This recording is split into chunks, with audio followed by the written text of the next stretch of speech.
welcome to everyone. Thank you for joining us. Um, Excited for this morning for our conversation. So we're going to give us a couple more minutes as people file in, and then we'll hit the start buttons.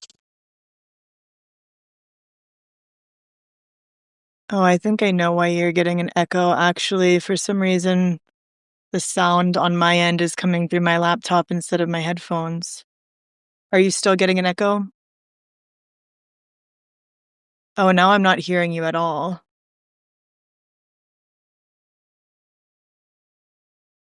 Oh no, I can't hear you at all now.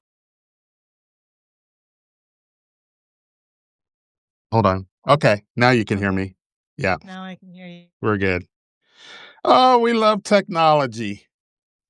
It's a beautiful day. It's a beautiful day. All is well. Everything is in its perfect order. Can you hear me now? You hear me okay? No. Hmm, interesting. Can you hear me now? You hear me now? Hmm.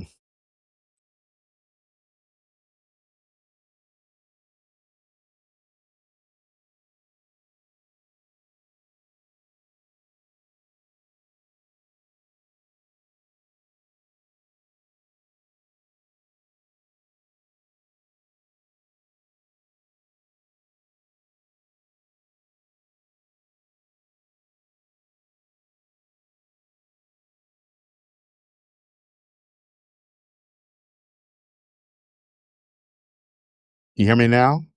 No? Mm.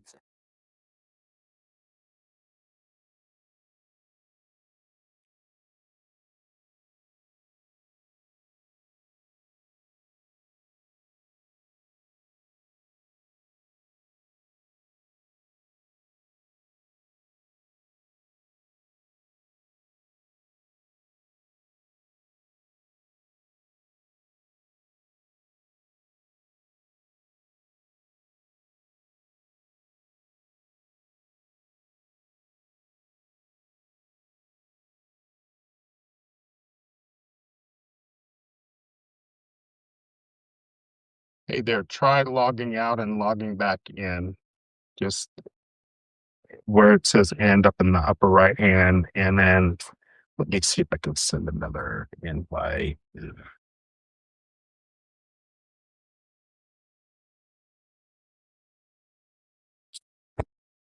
Yeah, I'm not sure either.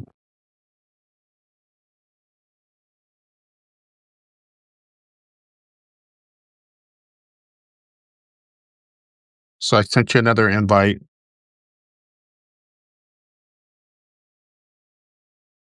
Yeah, I've tried to lose phone calls.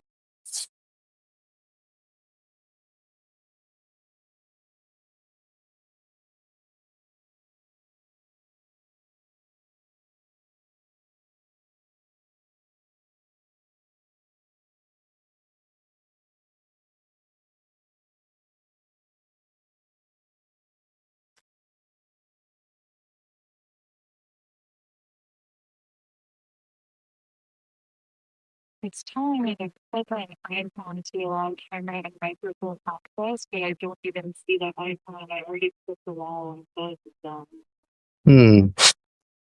Hmm. Mhm.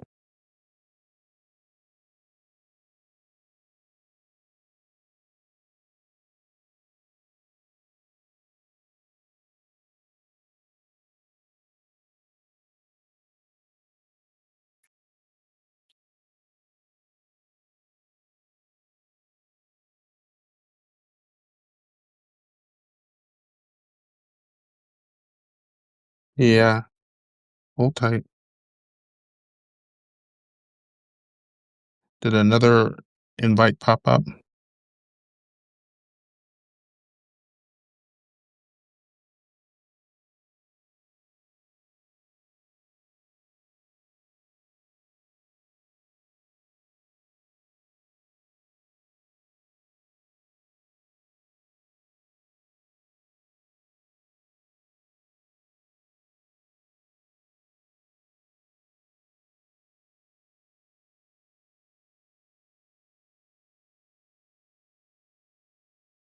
There you Okay. are.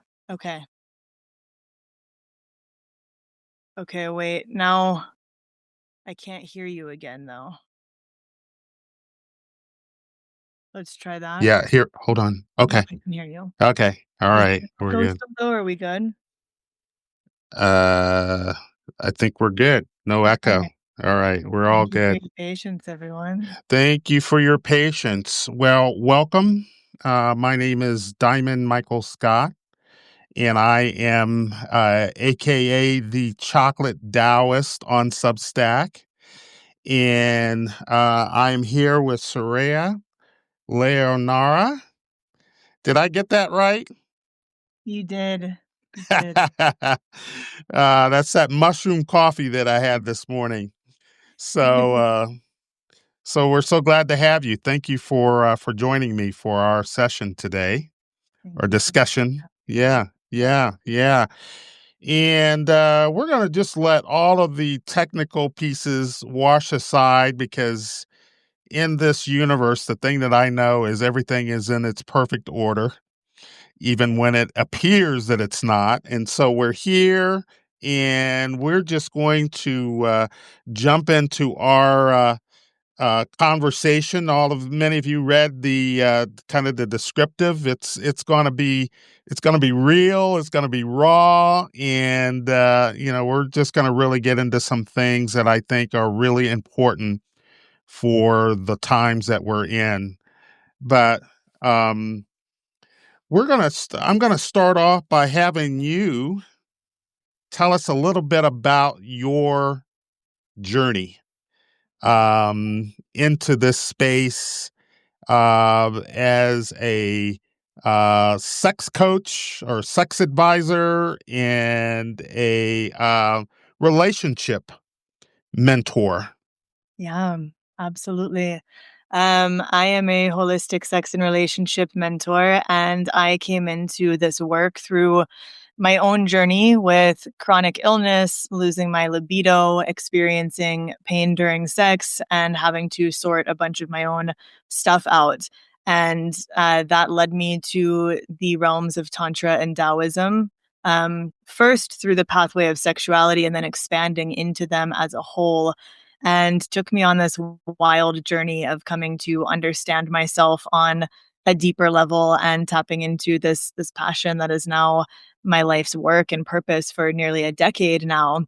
And it's given me a very holistic lens on how I work, because I see sex and relationship as interwoven into everything that we are, everything that we do. Our sexual creative life force is what we're made out of. It's how we got here in these bodies, and it weaves into every single area of our life. Our eros is not just isolated to the bedroom, but it's the air we breathe. It's the energy that animates our bodies into being. And so in my work, a lot of times people will come to me thinking they're having an issue related to just their sexuality, but once we start to tug on that thread, we realize it ripples out into the whole web of their lives. And we see a lot of really profound impact in every area. And a lot of times, what we're touching on might not look like it has anything to do with this, but it's all interconnected. And so that's the approach that I take with this. And it ends up being deeply transformative in the lives of the people that I work with and in my own life every day as well.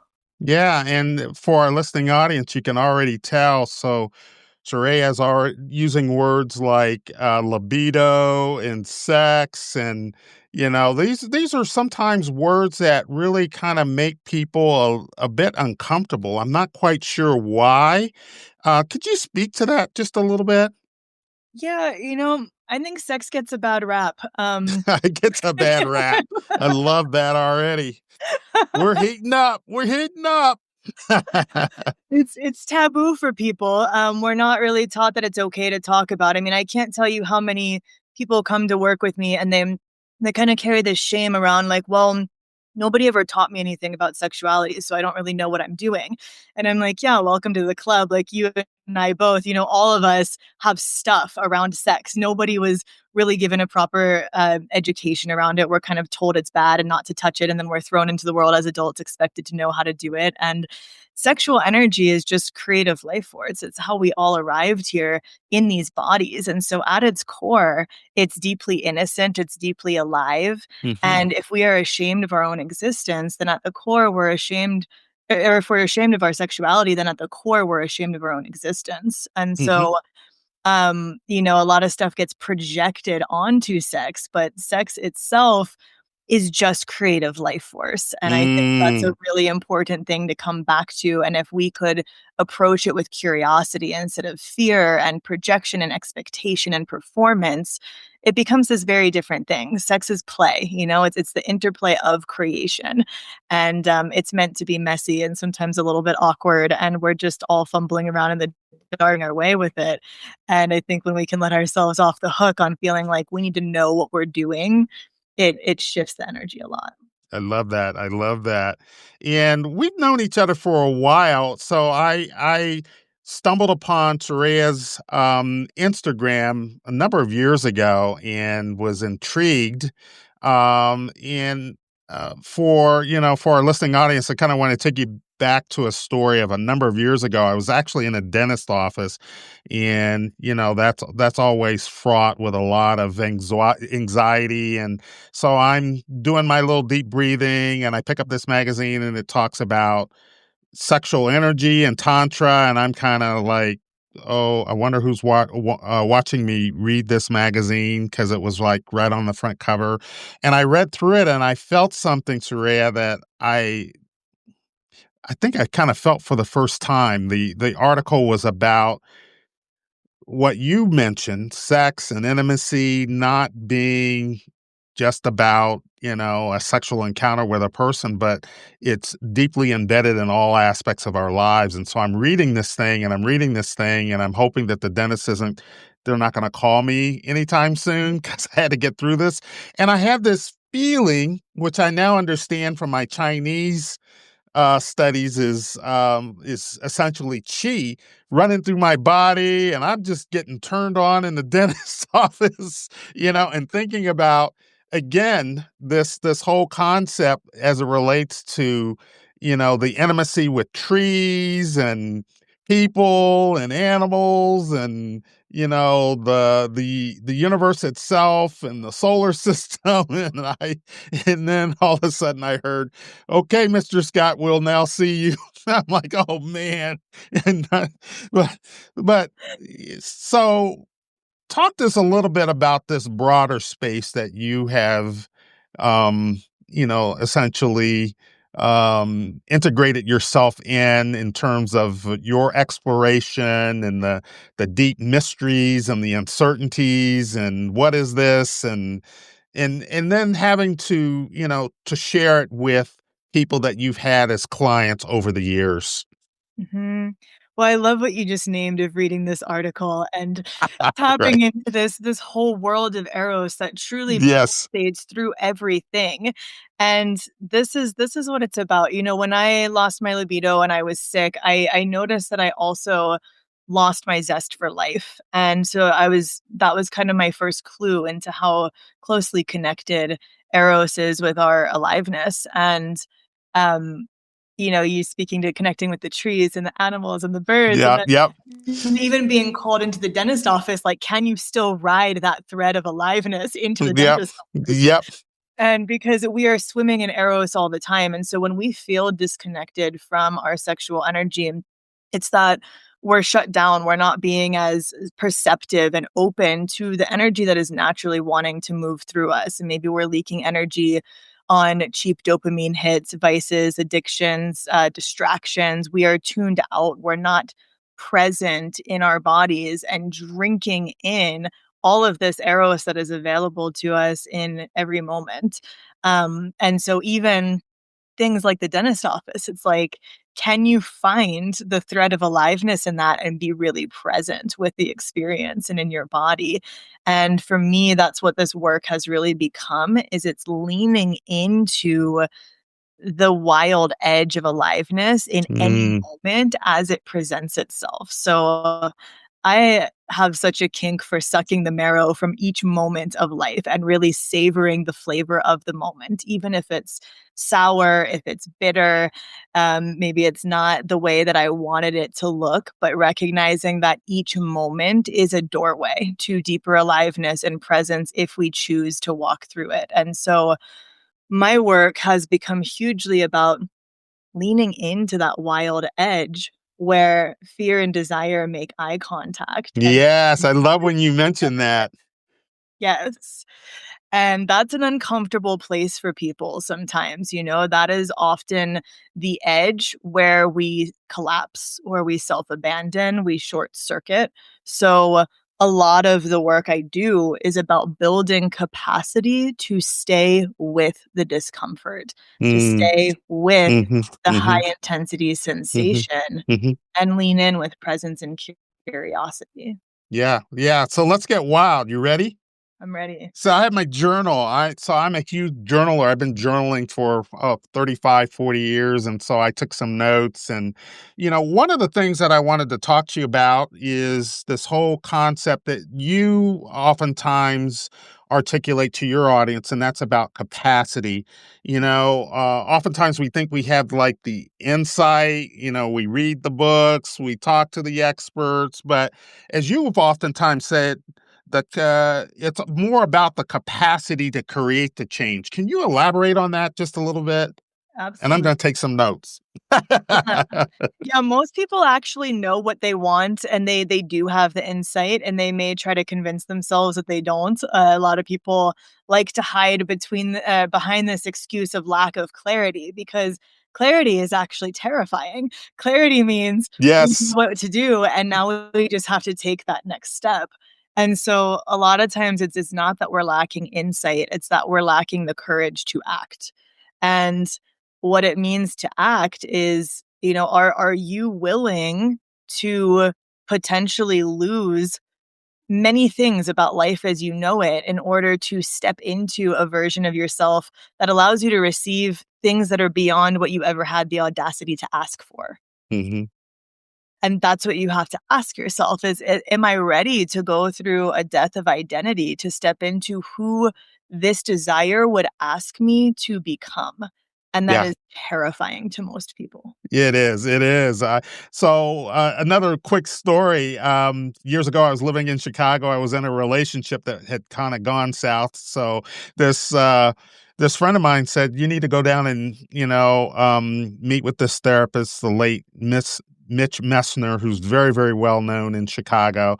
And so I went downtown in the Loop area of Chicago, and I walked up to the door, and it said anger clinic.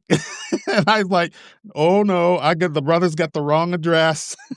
So I walked down the hallway and I circled back, and sure enough, Mitch's name was there. So I walked in. Well, any event, make a long story short, we're talking about uh, I have felt like I'd fallen into this role Mhm. in the relationship.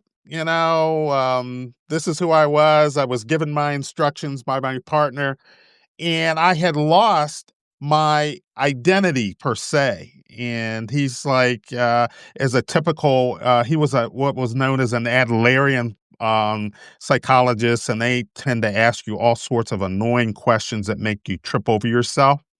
And he said, what would it look like, Michael, Diamond Michael, to get rid of this whole role piece and really immerse yourself in your true identity. Can you talk a little bit about this identity piece and why it's so important, if you would, Mhm. Sureya?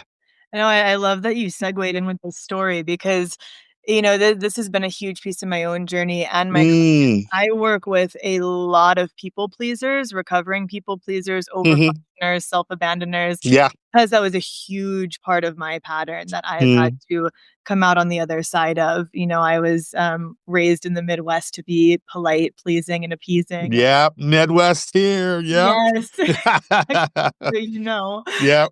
And it took a lot of disentangling to learn to stop leaving myself and to fill in all Mm, the gaps in this hypervigilant way of trying to control outcome, trying to control the way that I was being perceived. And our identities can get so wrapped up in something that is not even ours. I started to realize there were parts of my personality that weren't even me at all. They were just conditioning, elements of conditioning where my impulse was to try to fill the space to make sure people were not uncomfortable, even if that came at the expense of my own comfort or well-being.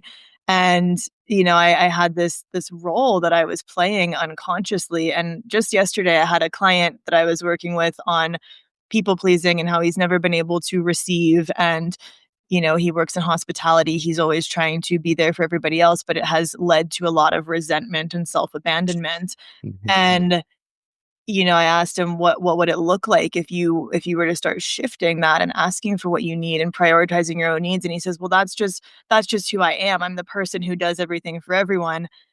And I asked, well, who would you be without that story? That's just who you are. And it's like this obliteration of, well, I don't know who I would be then. That's who I've known myself to be, is this nice guy who is always there for everybody.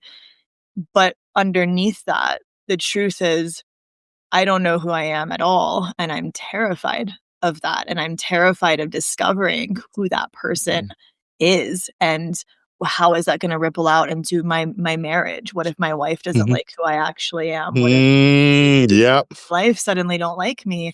And that's when I asked, are you willing to lose what you've known until now in order to receive more than you've ever had the audacity to ask for? Because that's what this journey is. And it's either you stay in that outdated identity that is not yours and you're living a lie, and the people in your life are part of that lie. They don't even have a choice to they don't know that they're not relating with the real you. So I said, well, wouldn't your wife probably appreciate to have choice as to being with the real you or not, and to make that decision herself instead of you curating this image around who you are?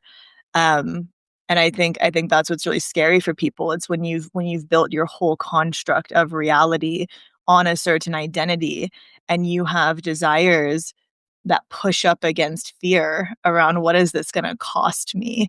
And I don't know what's on the other side. I have to be with the uncertainty. Mhm. I can't control the outcome. What is my life going to look like? And for me personally, when I started tapping into the woman I am today, I started feeling her like a year and a half before she came online. I caught glimpses and I was intimidated. I was like, oh shit, I can feel that I am shedding skins and evolving into this version of myself who is not bound by the same rules. She is not bound by the same maladaptive strategies of getting and maintaining love. She is so self possessed and centered in self. She does not leave her center of gravity for other people. And that is going to result in some major shakeup of the relationships that are built on this false version of self. That's going to be a lonely path at some point, because I can already feel she's going to lose a lot. She has so many less fucks to give. She's so Mhm. unapologetically herself, Mhm. that it's gonna feel really stripping and naked to not have those outdated strategies anymore. And sure enough, I lost a lot in the process, and I Mhm. gained so much more than I ever could Mhm. have imagined.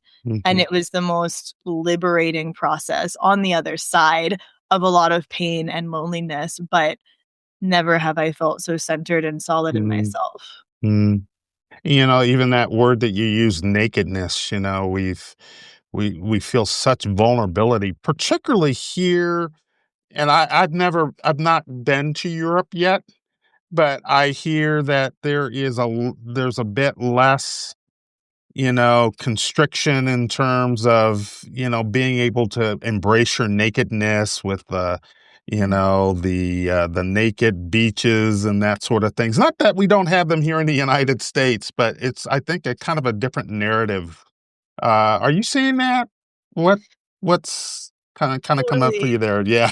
I think in the US, we're really kind of spread between this paradox of like porn culture and puritanical culture. And Yeah. it's created a lot of confusion and weirdness around it. It just makes sex such a taboo. Mhm. There are a lot of things in Europe where, sex and nakedness and alcohol and these kinds of things are more casual, and so people don't obsess over them in the same way because they're not this repressed thing that gets tucked away and told don't touch that. And when somebody says don't touch that, all you want to do is touch it. And so Right. we have a very repressed culture around many things, and so finally when people are able to access them, they go kind of crazy. Whereas if it's like, you grew up being able to have a glass of wine and that was considered normal, you're probably not going to go crazy and binge once you get to college and you finally feel free, because it's just always been around. It's not been this Yeah. forbidden thing. Yeah. Yeah. Yeah. So let's talk a little bit about, because we said we were going to get wild, the wild edge. Let's talk a little bit about that, where, as you put it, fear and desire make eye contact. There's something about that, that articulation about eye contact. You see it frequently. I know that I've been out on like dates and stuff, and you look up and that person's looking at you, and then you're looking at each other directly in the eye, and it's like, oh shit. It's like, turn away, look at my meal. Let me grab my phone. Oh my God, what is that? Talk a little bit about this wild edge. And, at a certain point, I think you've mentioned this whole concept of breath and being able to kind of breathe into it. Talk to us. Mm. As Yeah, you take a deep breath. I love that. it's the most important piece of all of this. It's the most Oh, okay. capacity is like, Talk to us. am I breathing? Is there Hmm. space in my body to hold Yeah. this? Because capacity is the ability to stay. Mm, It's the ability to be with discomfort. So mm, like you said, that eye contact, there's that mhm. tendency, you're like, "Oof, Yeah. oof, I gotta look away." Right. So I do a lot of practices with people, in sessions and in group work of sustaining eye contact for sometimes 5-10 minutes. And it's wild what comes up, because the eyes are the windows to the soul, and people will Mhm, start crying and they'll giggle and they get uncomfortable and they feel seen and vulnerable.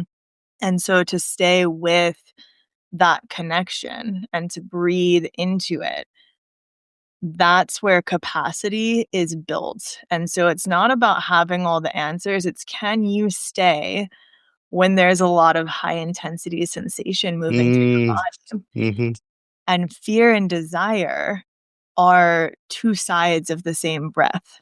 They share the same heartbeat. mhm. The yin and So the yang. precisely. So a lot of times what we most want, what we most desire, we are most afraid of. And a lot of times the things that we're afraid of, we secretly want as well. So they Mm, are like mirror reflections of each other. mhm, And a lot of people get avoidance around that. They try to shut it down. They feel guilty about it, especially because a lot of times if we have unconscious desires that scare the shit out of us, it's easier to try to repress it and think, no, I don't want that. This would challenge my identity and who I know myself to be too much. So I'm just going to ignore that, set it aside, and it will get louder, and it will come up in your dreams, and it will come up through different people you meet, and it will be a piece of your unconscious that is trying to integrate back into wholeness. And so being able to be with that wild edge and look it in the eye and ask, what is this trying to teach me about myself?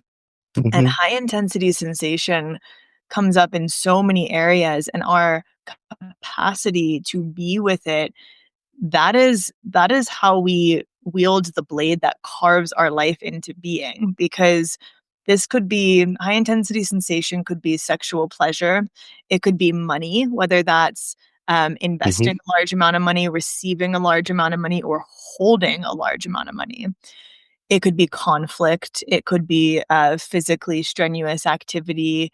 All of these things are high intensity sensation. And if we can't be with them, if we have a tendency to collapse or go into fight, flight, freeze, or fawn when we feel that in our system, we're going to short circuit, we're going to become avoidant, anxious, abandon ourselves and leave our center of gravity. And that's where we leak power. That's where we leak agency. mm, So our Mm, ability to be with it changes everything. yeah. Yeah. Yeah. I'm thinking about this word. Another word that comes up for me is raw.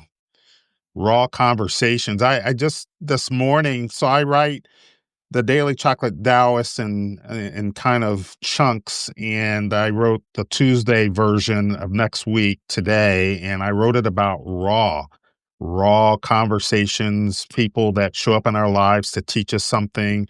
And I was reminded of a friend of mine who's been a barista for probably 20 years, and whenever I'm up in Denver, I always go see her because for the comfort level that I've developed with her, she just like freaks me the fuck out sometimes.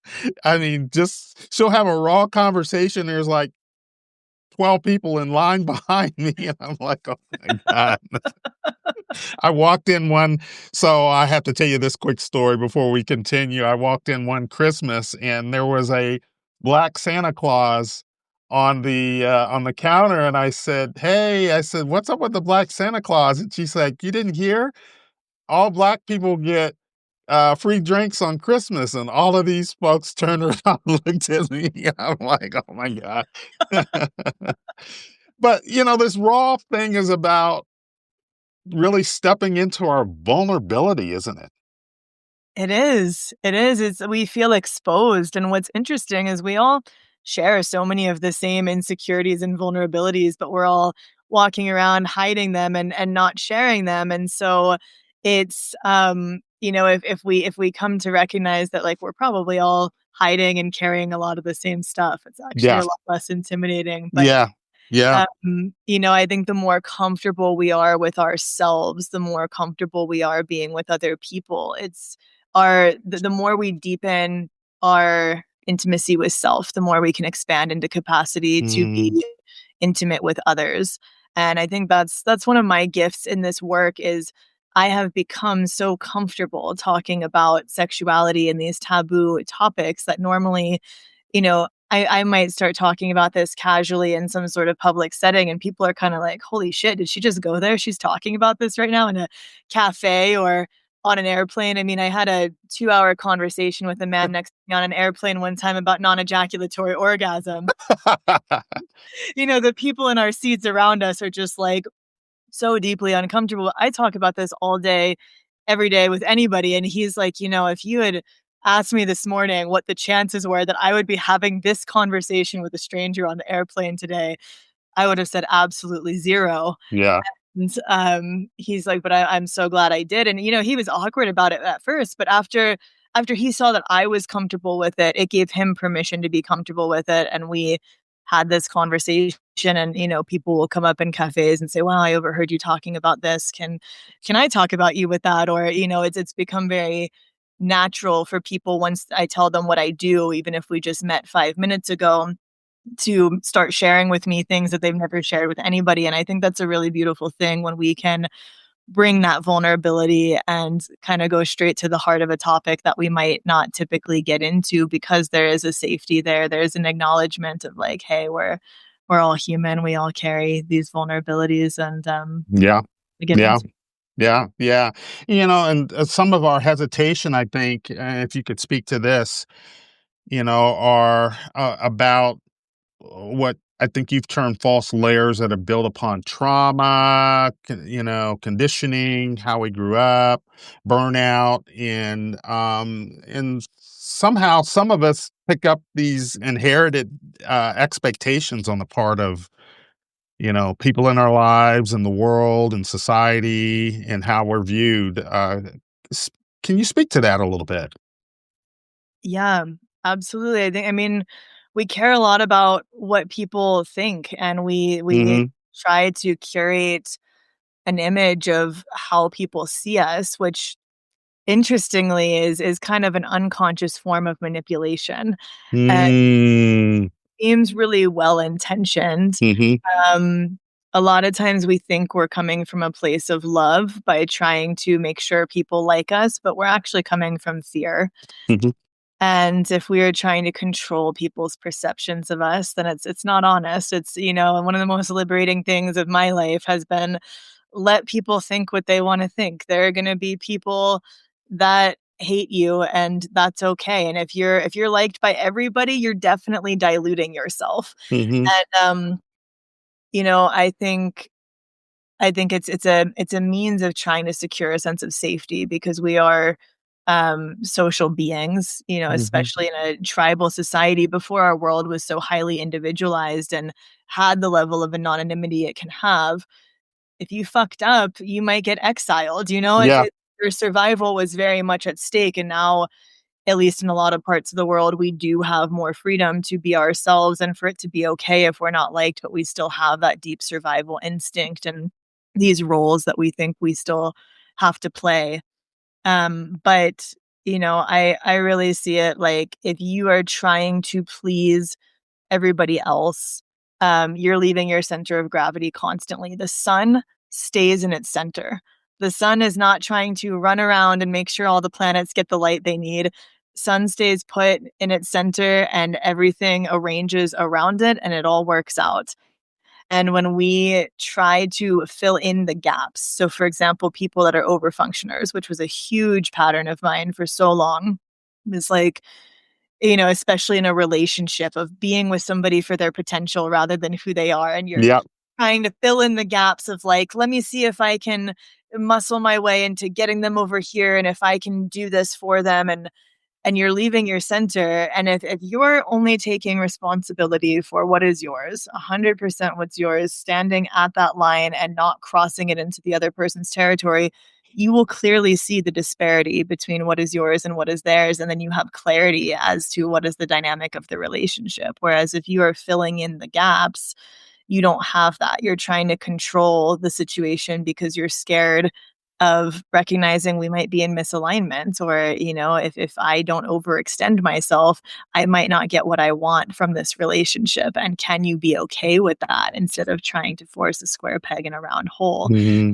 So I think a lot of this has to do with um yeah, being able to let go of being liked by everyone, of being able to meet everybody's needs, of recognizing the most powerful thing you can do is stay in your center of gravity and trust in the way that reality rearranges around you as a result, and that is what's going to bring you into the most authentic alignment. I love that.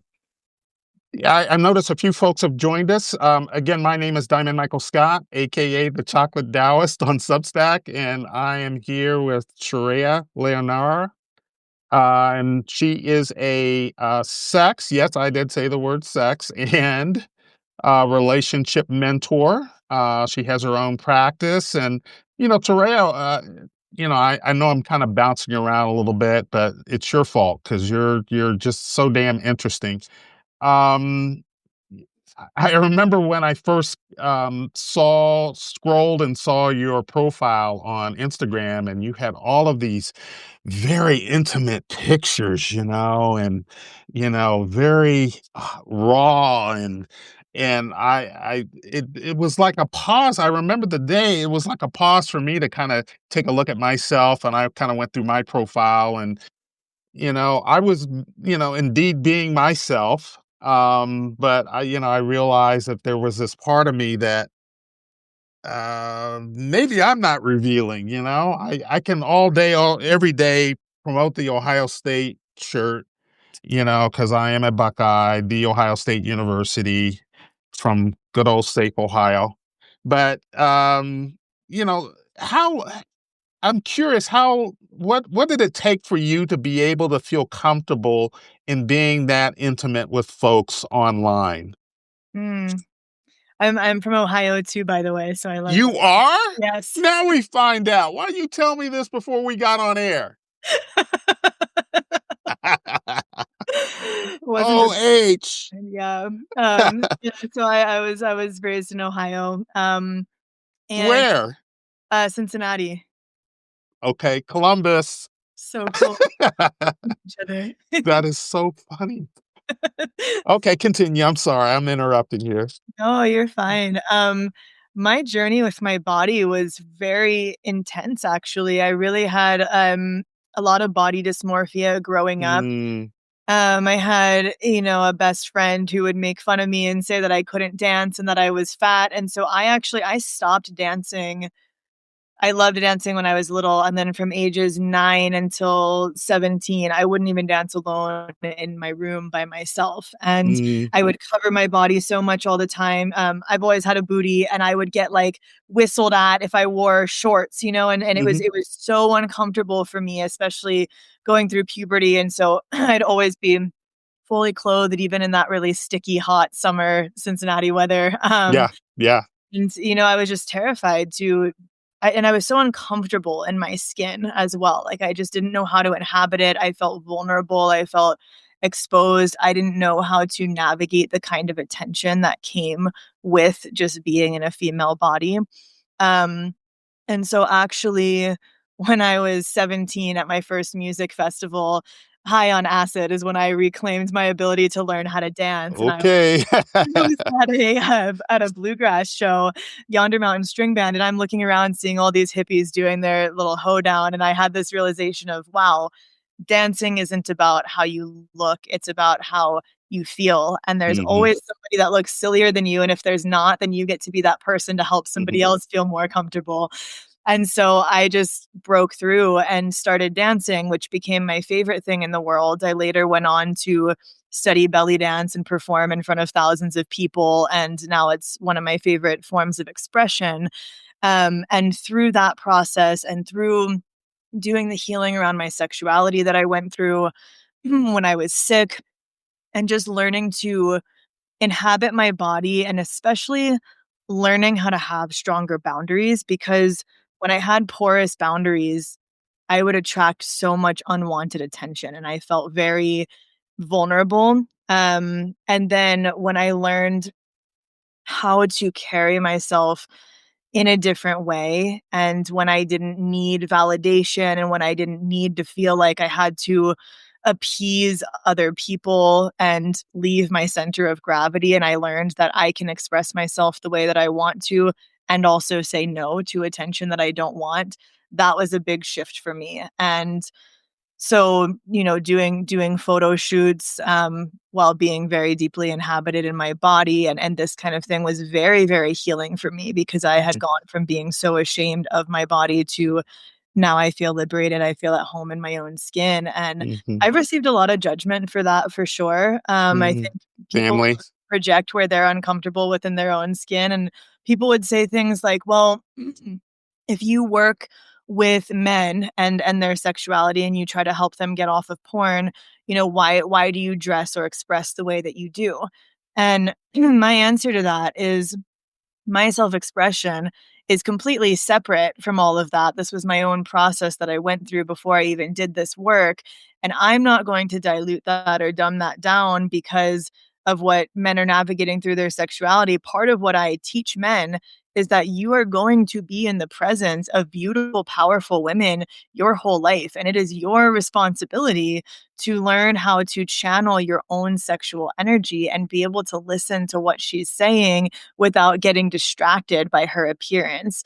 Being able to Mm, breathe in the beauty, being able to be in the presence of Eros without needing to let it derail you or needing to act on it is one of the greatest ways we cultivate our center of power. And again, it's the capacity to stay rather than short circuiting or glitching out or saying, "Oh, I need to take that or do something with that." Right. And so, mhm, mhm, um, mhm, mhm. I don't think it's the job of women to dumb down their expression so that men cannot be distracted. I think we all need to learn how to be in the presence of Eros and accept people in their expression, and to not overly sexualize it, right? It's like the body is the body. It's a work of art, and to be comfortable in our skin and to feel like we can express that beauty artistically, doesn't need to be turned into this explicit sexual thing. And again, it's like I said earlier in this call, sex gets a bad rap, and when people are uncomfortable with their sexuality, they love to throw their projections around. But if you're really comfortable in your body and you feel this is the space that I live, it's not just a thing that I have sex with, but it's You're right. it's, it's a living, breathing expression of Eros. I think we expand into a much bigger perception of what that means. And for those who may not know, Eros, define that if you could. It is the energy that pulsates through all things. It's the sexual aliveness, the erotic, creative life force that pulsates through all of existence. Okay. Okay. Yeah. Couple words I'd like for you to explore, and then I've got a final question for you. Tantra and Taoism, that's my jam. But it's a part of your work. Mhm. What can you share with us? Mm. I love working with these lenses on reality because they help me understand life as a whole, internally and externally, and the dance of opposites and how they weave together. I think that's been Mm, a really potent piece of Tantra and Taoism for me, is understanding how masculine and feminine energy interplay both within and without, mhm, how sex and spirit play together, how shadow and light play together, these things that we often see as opposites. When we don't understand how they are two sides of the same breath, we can tend to demonize one side or to repress it within ourselves. And for me, um, I have been able to work with them in a way that allows me to alchemize everything in my life. I feel like that's one of my greatest superpowers, is being able to alchemize everything that happens to me in my life and find the medicine in it. And when I understand that shadow and light are just making love with each other, that they're two sides mhm, of the same breath, mhm, um, it changes everything. I'm able to see how everything happening in my life is an opportunity to know myself more deeply and to mhm, grow and to understand reality on a deeper level.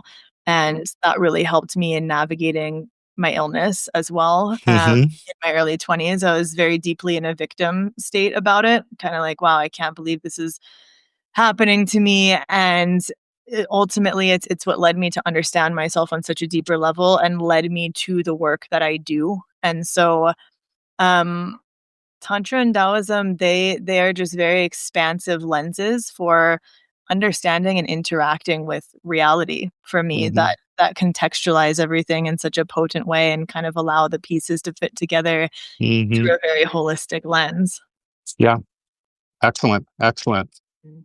Well, we're getting close to kind of a close, but the last piece I wanted to talk to you about is the crucible and the current work that you're doing, the depth of it and the significance of it. So take it away.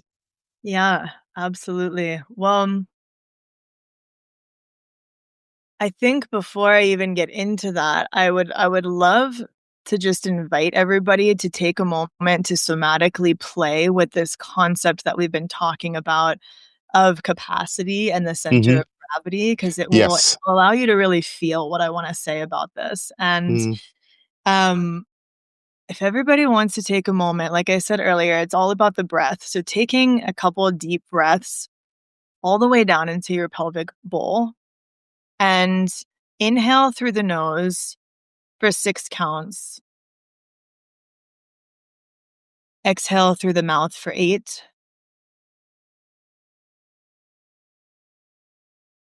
And allow your roots to just sink into the chair beneath you, to feel your feet on the floor, to allow your organs to be heavy, to just let them rest and feel gravity doing its work.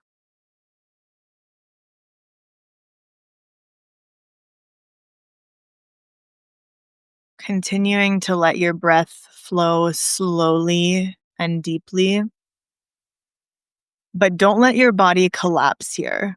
Keep your head high and allow your spine to align and elongate while feeling your root heavy. So you're rooted and grounded, but your spine is tall. Your breath is steady.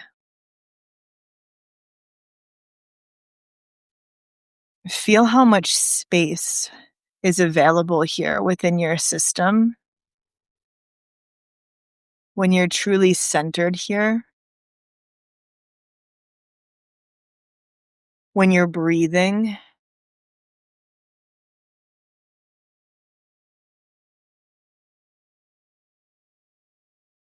and take a moment from this space to feel into what your edge is that you've been working with lately.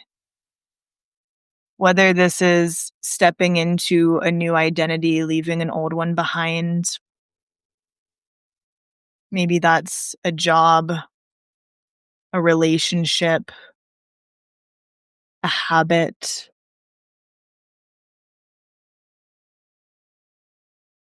Maybe there's something you've been needing to say, an adventure you've been wanting to go on.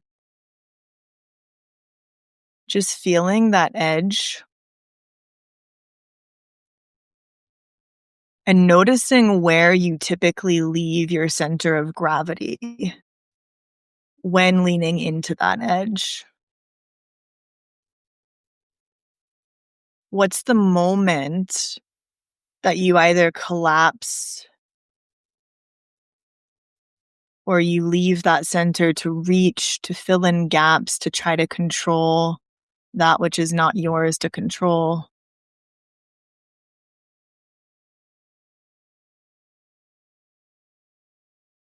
And what happens instead when you come back to this center and you stay?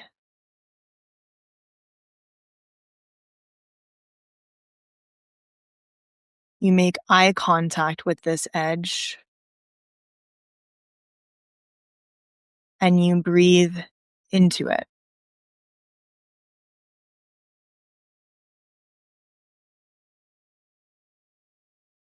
Letting it fill that space in your body, noticing how much space is available to hold the intensity of this edge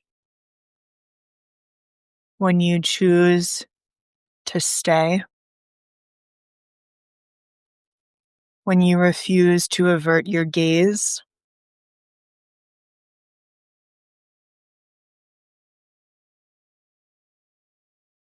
and when you allow your fear and desire to breathe together.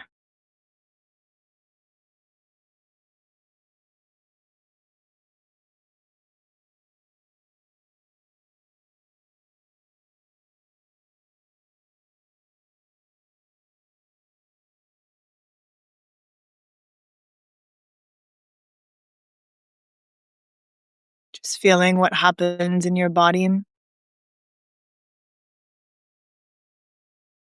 and remembering that when you stop leaving your center of gravity, reality rearranges around you.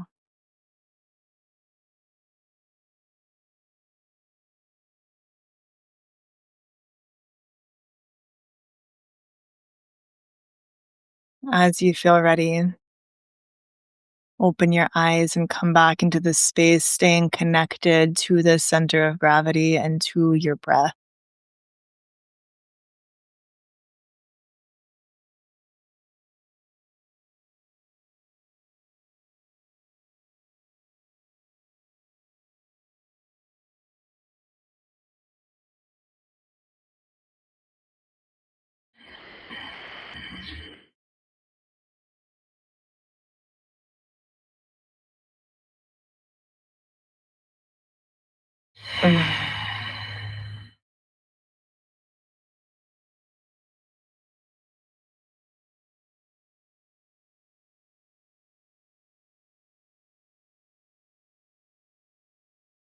Curious what you noticed.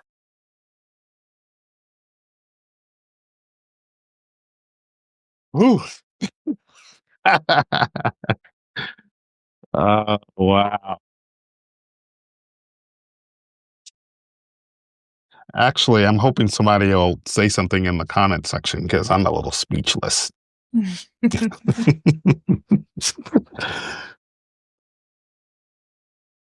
Anyone in the comments have anything they want to share about what they noticed, what shifted?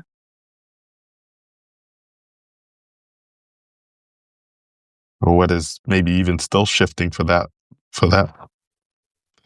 Yeah, Yeah.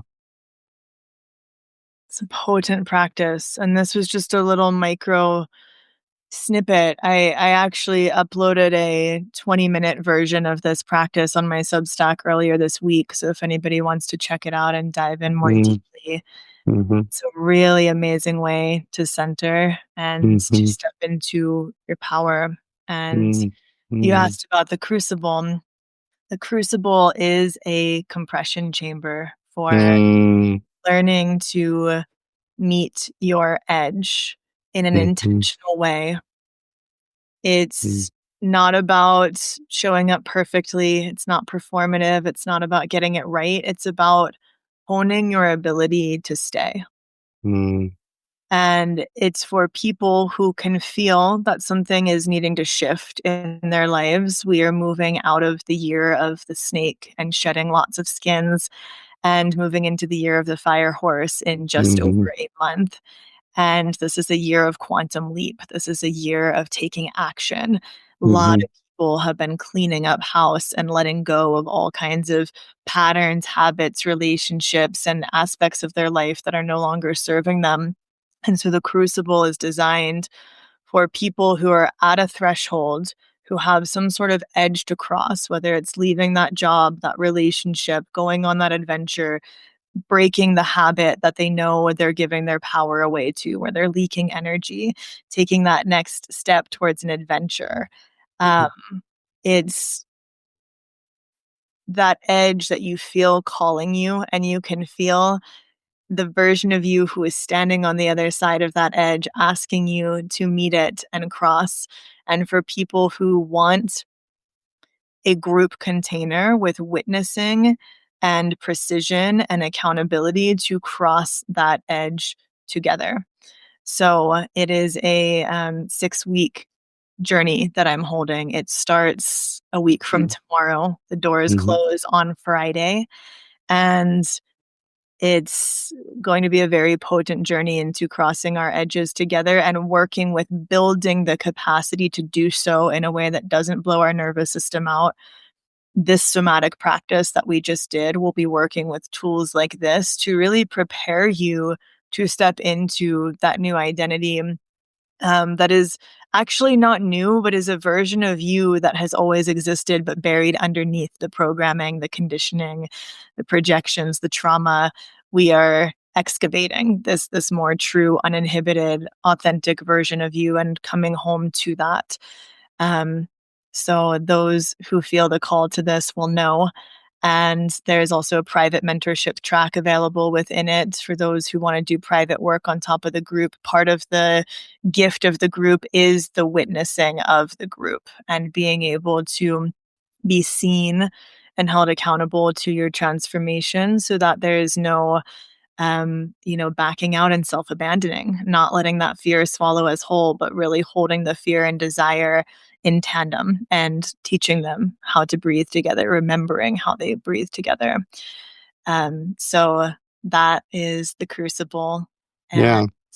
And for those who are not sure if the crucible is their threshold, or if they want to work together and they're not sure in what capacity, I am offering Edge Initiations right now, which is a precision session with me to meet the edge together and interrupt the pattern in real time and decide what is the most aligned path forward together. So I love this.